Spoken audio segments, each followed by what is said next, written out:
एक गांव के किनारे एक हरा भरा जंगल था। उस जंगल में हजारों पेड़ थे। उनमें से दो पेड़ बहुत गहरे दोस्त थे जो एक दूसरे के अगल बगल में उगे थे। उसी जंगल में कुछ शेर भी रहा करते थे। वो दूसरे छोटे मोटे जंगली जानवरों का शिकार किया करते थे। उन्हें पेट भरने तक खाते थे और बचा हुआ मांस का टुकड़ा यूं ही छोड़कर चले जाते थे। सड़े हुए मांस के कारण जंगल में काफी बदबू फैलती थी और जंगल की हवा प्रदूषित होती थी। एक दिन वो दोनों पेड़ इसी विषय पर चर्चा कर रहे थे। एक पेड़ बोला, इन शेरों के कारण पूरे जंगल की हवा प्रदूषित हो गई है। यह हर समय कितनी बदबू फैली रहती है। इन शेरों को तो खदेड़ कर जंगल से बाहर कर देना चाहिए। अब दूसरा पेड़ ने उसकी हाँ में हाँ मिलाते हुए कहा, बिल्कुल सही कहा दोस्त, हम सब इन शेरों से बहुत परेशान हैं। इन्हें भगाने के लिए हमें कुछ करना चाहिए। अब इन दोनों पेड़ों की बातें एक बूढ़ा और बुद्धिमान पेड़ सुन रहा था। वो कहने लगा, तुम दोनों की बातें मूर्खता से भरी हुई है।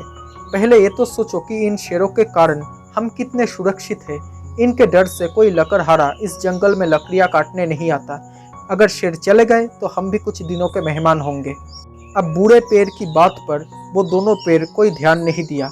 वो बस किसी तरह शेरों को जंगल से भगाना चाहते थे। उन्होंने सोचा कि क्यों ना किसी तरह शेरों को डराया जाए ताकि वो जंगल छोड़कर भाग जाए। उसके बाद आपस में सलाह करके वो दोनों पेड़ तेज आवाज के साथ अपने जगह में हिलने लगे। उन्हें हवा का भी साथ मिला। उनकी शाखाएं जोर जोर से हिल रही थी। जंगल के जानवरों ने जब ये देखा तो डर गए। उन्हें लगा कि जंगल में जरूर कुछ होने वाला है और इन दोनों पेड़ों का इस तरह हिलना इसी का संकेत है। वो सब जंगल छोड़कर जाने लगे। शेरों ने भी वो जंगल छोड़ दिया। ये देखकर दोनों पेड़ बहुत खुश हुए और कहने लगे कि अब जंगल में शुद्ध हवा बहेगी और हम शुद्ध वातावरण में रहेंगे। अब वो बुद्धिमान बूढ़ा पेड़ ने कहा, अब हम सबका अंत आने वाला है। लेकिन वो दोनों पेड़ों ने बूढ़े पेड़ की बात हंसी में उड़ा दी और अपने मजे में लगे रहे। वो खुशी से फूले नहीं समा रहे थे, लेकिन उनकी खुशी कुछ दिनों तक ही रही। जैसे ही गांव में बात फैली कि शेर जंगल छोड़कर चले गए हैं, तो कुछ लकड़हारे कुल्हाड़ी लेकर जंगल पहुंच गए। अब उन्हें शेरों का कोई डर नहीं था।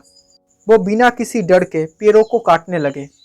ये देखकर दोनों पेड़ बहुत डर गए और सोचने लगे कि उन्हें बूढ़े पेड़ की बात मान लेनी चाहिए थी, मगर अब वो कुछ नहीं कर सकते थे। कुछ ही दिनों के बाद उनकी भी बारी आई और वो भी काट दिए गए। तो दोस्तों, इस कहानी से हमें यही सीख मिलती है कि बिना सोचे समझे कोई काम नहीं करना चाहिए।